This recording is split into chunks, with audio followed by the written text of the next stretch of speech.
Boom, my name's Fox Mental. Again, this is episode 12 and 13, which are the last two episodes of My Hero Academia Vigilantes. When I thought 12 was the last one, I did not know there was 13. It shows how connected I am with news. But these are the last two episodes of season 1 of My Hero Academia Vigilantes, and holy shit, it's cool. And Knuckle Duster is freaking phenomenal. I honestly think Knuckle Duster is probably one of the best versions of, like, Batman. And I say that not in a sense of, oh, he's the best one ever or something like that. No, but I mean in the sense of, I think he kind of encapsulates 100%. Like, okay. Aizawa. Aizawa is their version of Batman. Like, at least a version of Batman. He is more of the Batman who's, like, well-equipped, and, like, he's, you know, the ninja stealth guy. That is Aizawa Batman. I would say he's probably the most, like, quote-unquote comic-like accurate. He's always kind of tired-looking. He's always kind of like, whatever. Like, that's very much what that Aizawa is. He is their version. He is My Hero Academia's version of that Batman. And I've said before, Knuckle Duster very much is their version of, like, Frank Miller's Batman, but not even on that sense. Not even just on that sense, too. But, yeah, Frank Miller's Batman, you know, kind of will smile with a big grin and beat the shit out of you. You know, beat the shit out of you with his knuckles. But another really good, cool thing about it is the preparedness. Because this was specifically, because, like, okay, so episode 12 is Knuckle trying to get his daughter back from this bee villain that, like, I'm not entirely sure if the bee itself is I don't want to look it up either because in case it spoils anything. I don't know if the bee itself is the Quark user or if it's the Flash guy that's popping up now, who seems to be the next bad guy for the next arc. But he, this Quark user, I think I forgot that last time, but this Quark user, like, buried itself inside, or no, because anyways. So the Quark user is, and, like, the body is actually his daughter. The Quark user is, I believe, the queen bee that burrowed into Tamayo's eye and, like, is, like, inside her head. And, like, we're using the body as a beehive to create, you know, the bees that go out and, you know, sting and absorb and all this stuff. I'm trying to think of everything. And pretty much, like, okay.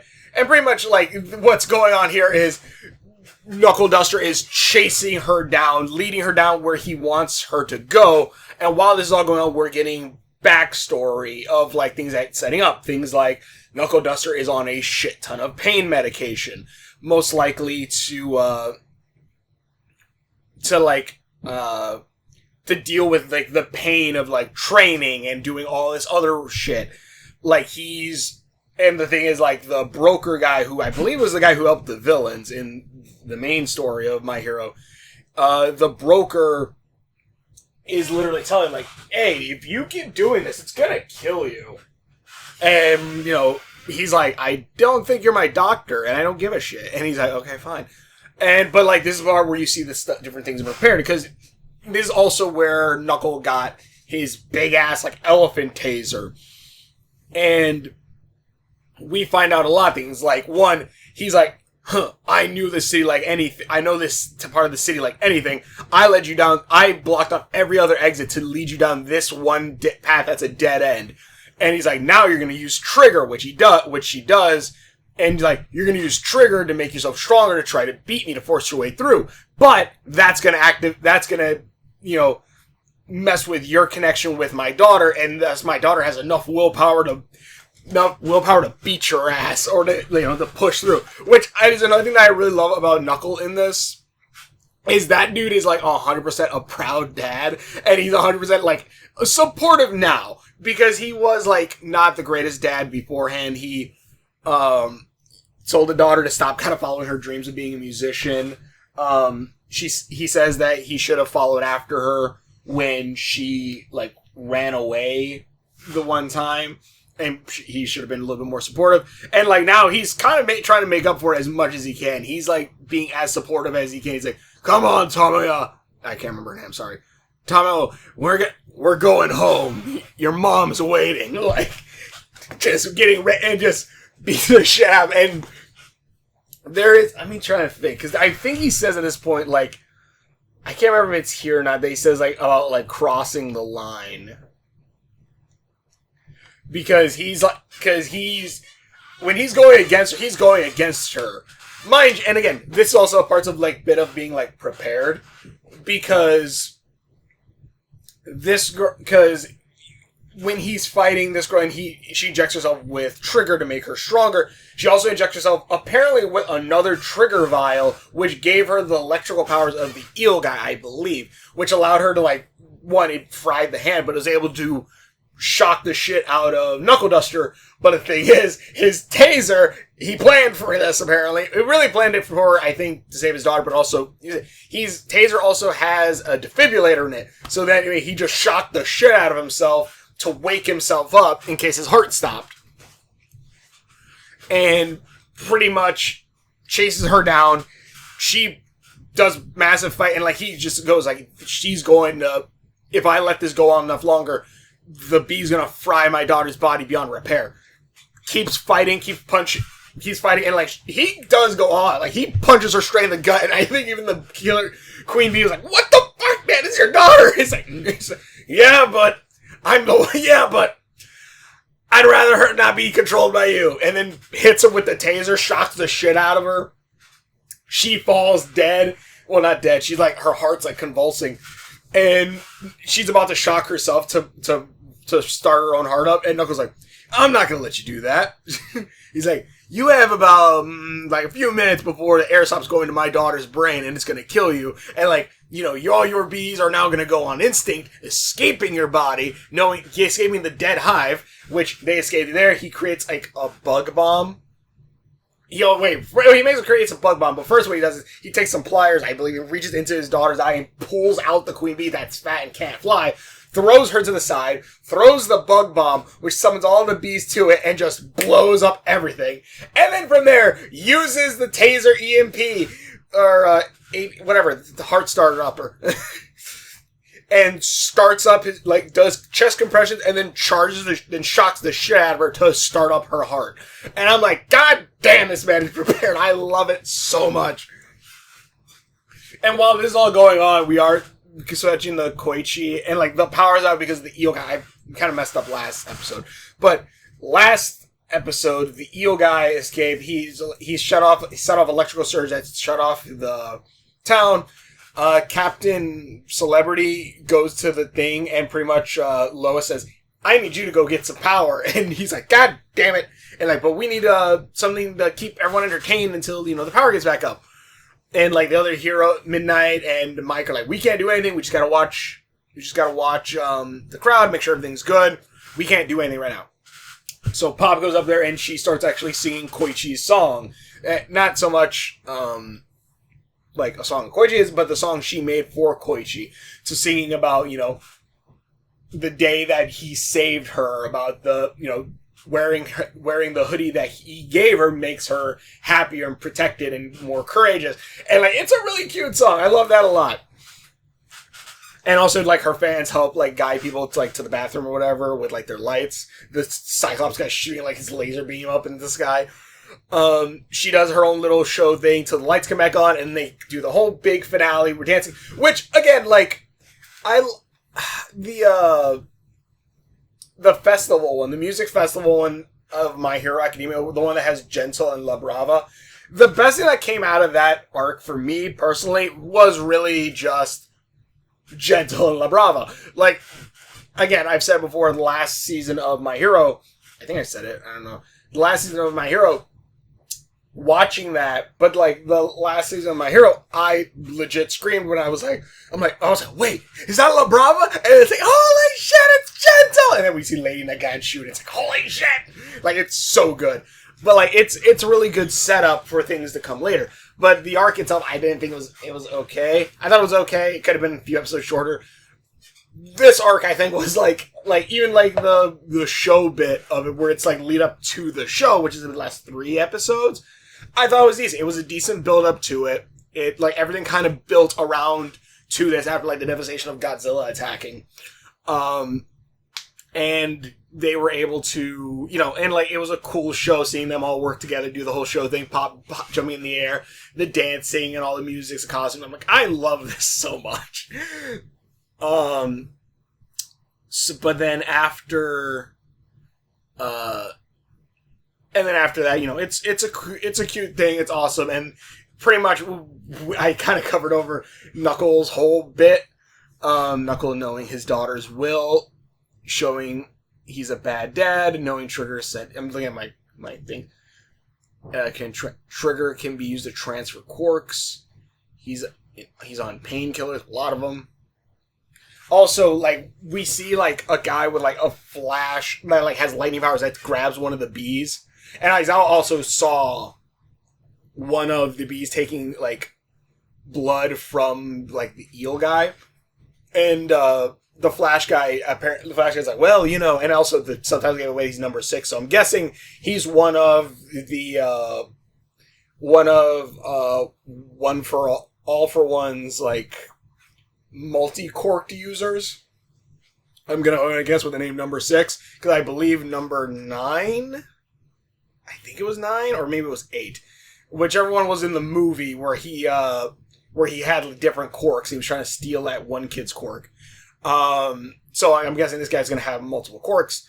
But it was really cool seeing, like, it was like, okay, that's very neat. And also, like, it's also a question then if the B quirk could absorb, because like I wouldn't surprise maybe the B quirk might actually be his and he can just control the other ones, kind of like puppets, I guess. I don't know. But the B quirk was interesting that it could actually pull out like the quirk juice, or maybe just like maybe it's if someone has enough trigger in their system, because they pretty much say like the eel guy is permanently stuck like in this new eel form.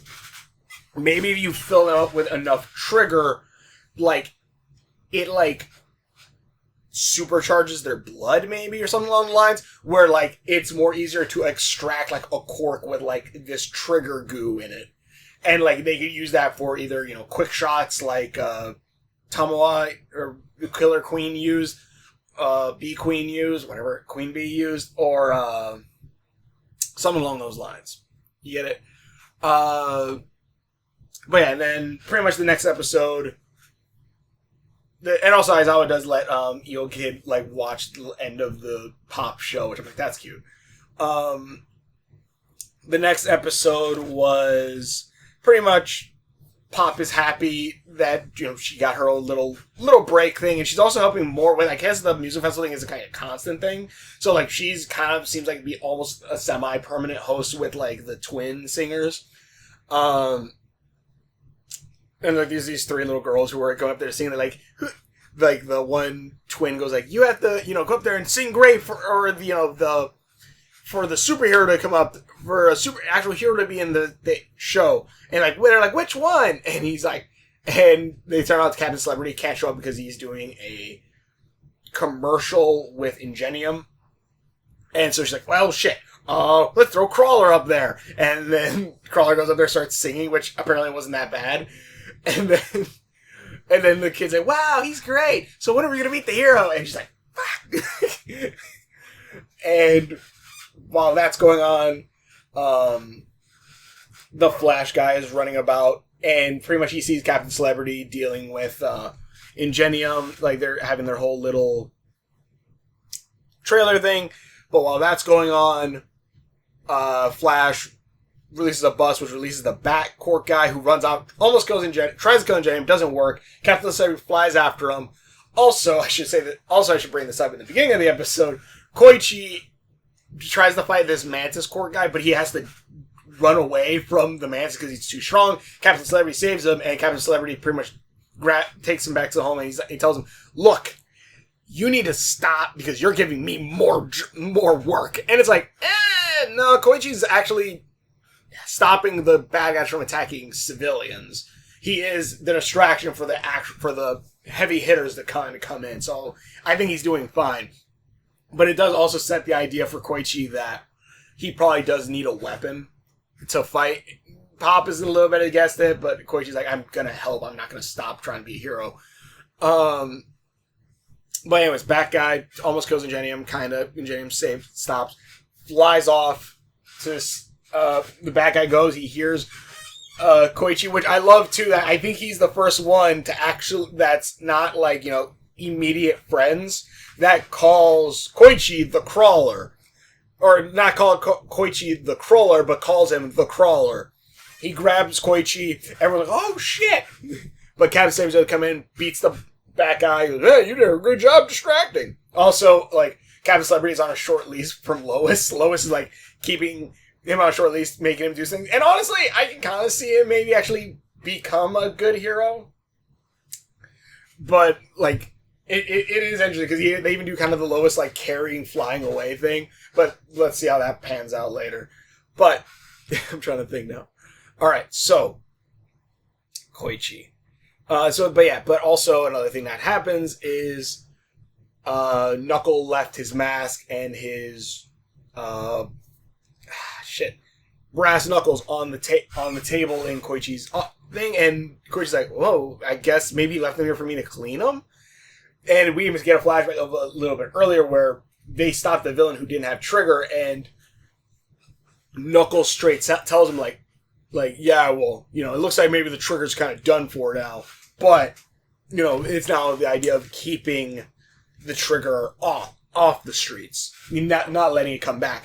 And they're like, oh, okay, well, we got this. And Knuckle goes, yeah, you do. And kind of walks off, and they haven't seen Knuckle for a minute.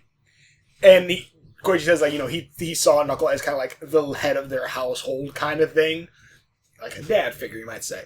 And while so it looks like Knuckle left everything behind, but Koichi still, like, cleans the brass knuckles, cleans his mask, I believe, and keeps it in a bag, like, above this cork board that Pop left, that Pop put in the apartment, so that way they could, keep different things up there.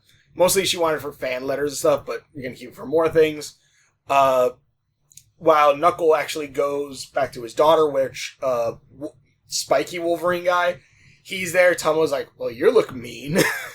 He goes, well, and she's like, I can't feel my hand. Knuckle comes in, talks with her, says, hey, you're in the hospital, whatever, and stuff like this. And he's like, where's Mom? And he's like, well, I thought the mom was dead. Maybe she is. I don't think she is. I think she's just in, like, surgery or whatever. But he's like, you just missed her. And pretty much you see where he, like, runs in after the fight, sees her, and he's able, and the mom is lucid enough to where, and also it seemed like she was missing an eye, so she might have been a beehive also. But Knuckle tells her that, he saved the daughter, they're happy, and Knuckles, just get some rest, yeah, and, you'll feel better later. And, like, it's gonna be interesting, because it seems like Knuckles is leaving behind being a hero, or at least a vigilante, so it's gonna be interesting to see what's gonna happen with that. And also, I feel like Koichi's probably gonna take up the brass knuckles, as his weapon, which will be interesting too, and it'd be cool to see how Koichi's, quirk is going to, continue to evolve and grow.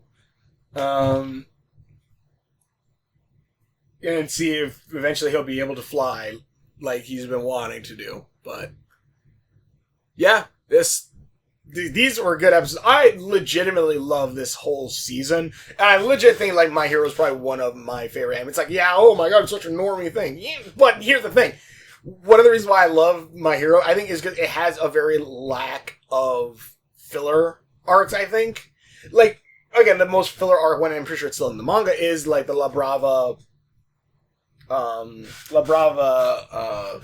gentle, like, not circus, whatever the hell that is, the That thing, you know what I mean? The music part. That was probably the only, like, kind of filler, and it's not even filler. That is canon to the story. It's just that one wasn't necessarily my favorite one, and I was like, okay. But this one, like this, legitimately this one, like, I'm gonna be kind of sad when the next, music cut starts, the intro, because the intro for this one, I love the intro for Vigilantes. I think this is one of my favorite anime intros just in all time. Not including 4Kids one, because the 4Kids ones are kind of untouchable for certain animes. Yes, I'm gonna say that because I believe it. Because holy shit. Gaio, dream. Anyways, but yeah, these episodes were cool. These episodes were fun. This season is freaking great. Especially because I feel like this is also what a lot of hero stories miss. When they try to go like, oh, we're gonna make superhero legal. It's like, I don't know. like I get it. I get okay, you're okay with Superman flying around saving people. You're okay with Batman, eventually getting okay with law enforcement. But I also do feel like the best Batman stories, or at least the best ones, like in the Batman, the animated series of 2003 like, I think it's 2003, 2004, like, the best thing of it is when the hero, where Bats wasn't really good with the police, and he was just kind of on his own, or, like, if he builds people around it. Like, Arrow, even, I'd say, like, the first season is one of the better ones, and the ones where he is, like, still seen a bit as a criminal. I like that. And I feel like Vigilantes kind of fits that mark too. Like, yeah, eventually I like them being okay with it, but also when it's like, oh, it's a legal system of, I don't know, but I don't know. These episodes are fun. Legitimately, they're fun, and it's really good. Again, the twist of Knuckles' daughter I didn't see coming. The twist of, like, Knuckle even hiding shit from everyone else and being smarter than they actually seemed to give off was really cool and interesting. Like, and I can't wait to see what's going to happen with Knuckle Duster next. I can't wait to see what's going to happen with Koichi next and Pop Step. Like, especially because it does seem like Pop is really good at, like, helping and, like, certain manager things and all that stuff too. So, like, and Lois seems to be taking notice of that, or, like, crowd work at least. So maybe she'll become a legal hero in some fashion. Not that I want it to even happen, but yeah, and also, I'm hoping we see Koichi get, like, a new outfit eventually soon. Like, not saying I don't like his All Might outfit, but I do feel like it is it's a better beginner outfit than Deku's first one, which looks like a donkey. Nothing against the donkeys, it just didn't look the greatest, I think. This one, I think, like, it's pretty decent, but it is also funny that he keeps showing his face. A lot of them, it's like, here, look, it's the Crawler! And he goes on stage, and, like, without his mask or anything, it's like, man, you are not giving a like, I don't really, like, again, the whole, like, hiding your identity thing from loved ones, I'm like, don't do that. This one, I'm like, maybe hide your face when you're in front of the crowd, but, anyways. It was fun. I liked it a lot. I like this series a lot. Knuckle is probably one of my favorites. Also, I love that Knuckle actually tells his daughter, like, I think one of the last lines is, like, he tells his daughter, like, don't worry, I am here. And I'm like, God damn it, All Might. Like, All Might is, like, it's the idea of I think I am here is the best line for just, like, they encapsulate heroes in this world in general, at least the good heroes, where it is like, yeah, I am here to save you. I love that. I think that's pretty good. Like, even like in this sense where Knuckle is telling his daughter, I am here, it's like he's there to protect her. And I like that a lot. Knuckle is great. Go check out Wolf Town. My own little animated show thing. You might like the character Grimdark. If you like Knuckle. But anyways, but thanks for watching. Well, hopefully he ever pops up soon, hopefully. But anyways, thanks for watching. If you're videos I've done, links are on my face, subscribe buttons are on there, so check out all my videos. Hopefully enjoy this, and we will. See you later. But yeah, I love the two Spider-Men of My Hero are like the main driving points of a lot of things. And it's kind of cool seeing all this side of everything. It's just super awesome. Also go check out Ratman.